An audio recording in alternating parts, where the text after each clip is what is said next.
सर्वप्रथम में परम पूज्य गुरु जी महाराज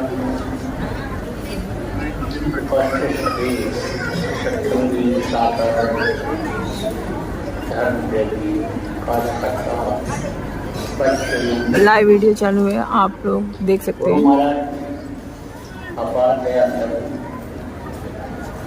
और आज 21 जनवरी 2024 को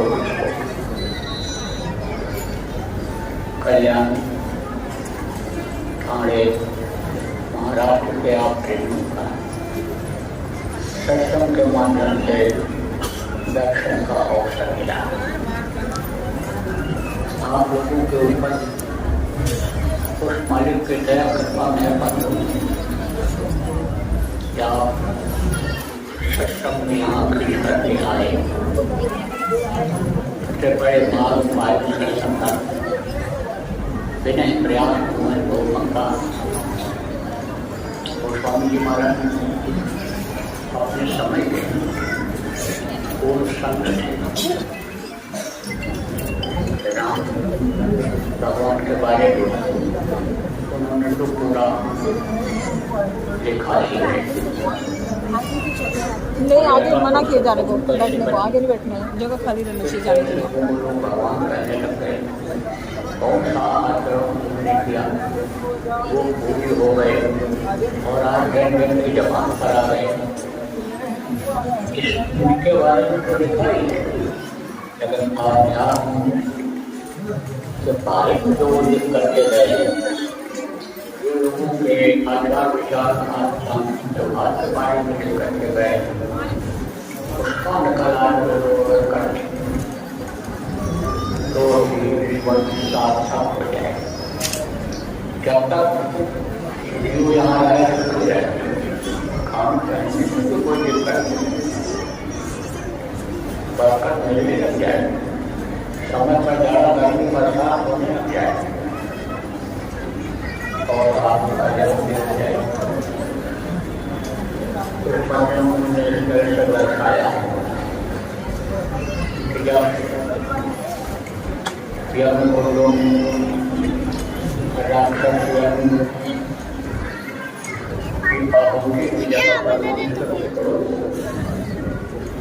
डालने लगे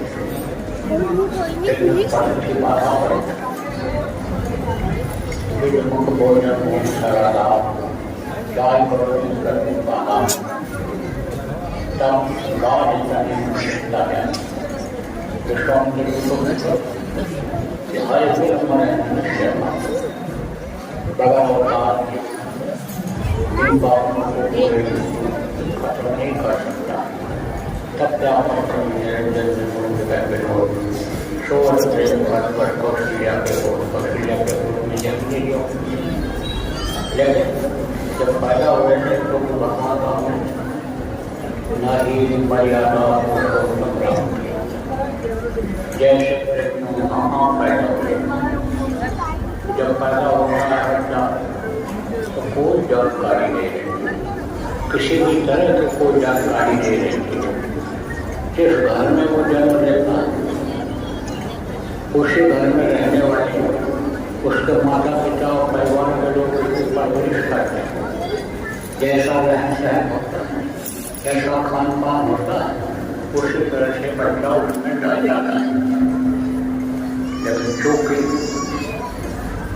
वो संत थे उस समय के महात्मा थे और के कारण संकट तरह शरीर वृक्ष का उन्हें फल पकड़ नदी न संचय परमात्मा के लिए ही सब क्रांति पड़ा है, अपने लिए नहीं दूसरों के लिए।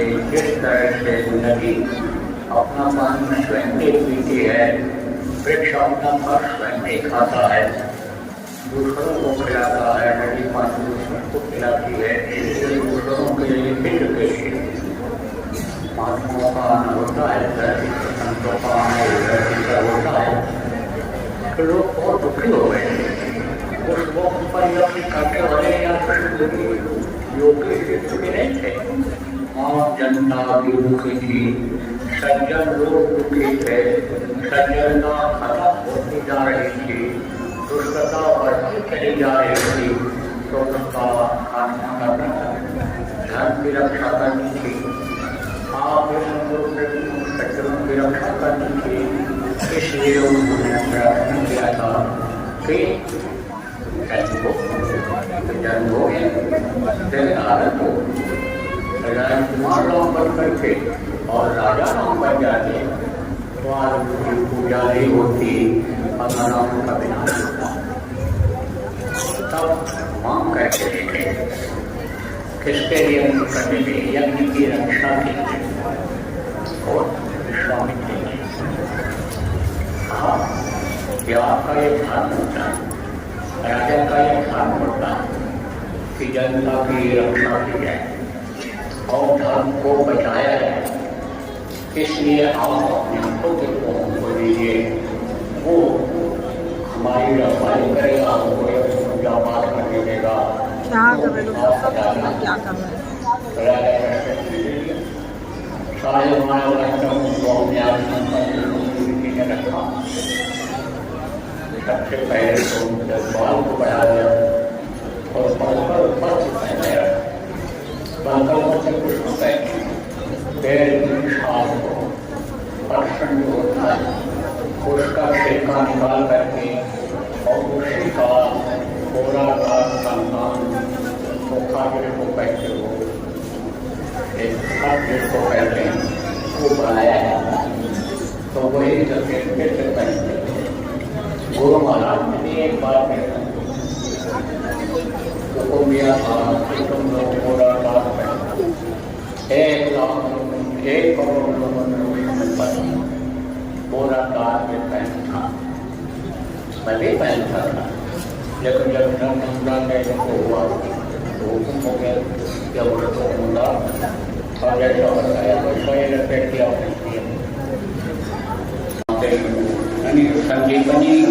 संदीपनी गुरु जो इनके थे उनके साथ थे पढ़ने वाले, संदीपनी के साथ के पढ़ने वाले सब लोग चले गए, अपने अपने काम पे लग गए और संदीपनी भी चले गए।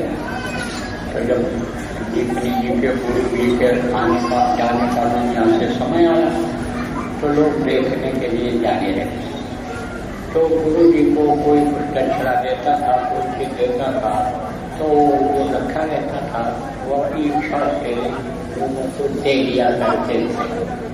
तो उस दिन के दिन संदीपनी गए, उस दिन गुरु ने अन्य लोगों को जो भी सामान था वहाँ कुछ न कुछ सबको दिया। अब जब इनका नंबर आया, ये सामने पड़े, तब गुरु जी ने कहा संदीपनी जो कृष्ण भगवान के विद्या गुरु थे, जो चीजों को बताया था, तो तीर तलवार चलाना सिखाया था, जो धार्मिक तलवार कूटनीति जिसको कहते हैं, ये सब सिखाया था।